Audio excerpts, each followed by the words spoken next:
So guys, আজ মার্চের 1 তারিখ। আজ হচ্ছে কি যে তনুর কিছু উপসর্গ দেখা দিয়েছে।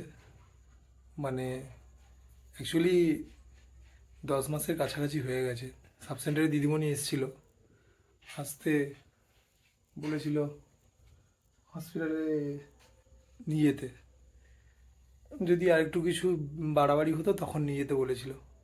তো তেমন কিছু বাড়াবাড়ি হয়নি, তাই নিয়ে যাওয়া হয়নি। যেহেতু হসপিটালের ডেট দিয়েছে মার্চের 4 তারিখ, সেই কারণে নিয়ে যাওয়া হয়নি। তাই আগামী দিন 2 তারিখ সকাল সকাল ভাবছি ওকে ভর্তি করে দিয়ে আসবো। তাই দেখো তনুর মন খারাপ।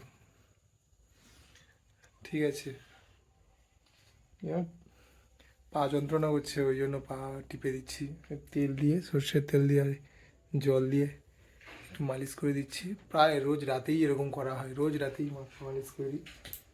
ঠিক আছে, কোমর টোমরও যন্ত্রণা করে, মালিশ করে দিই। অ্যাকচুয়ালি প্রত্যেক হাজব্যান্ডদের করা উচিত, সবাই করে, সবাই করে।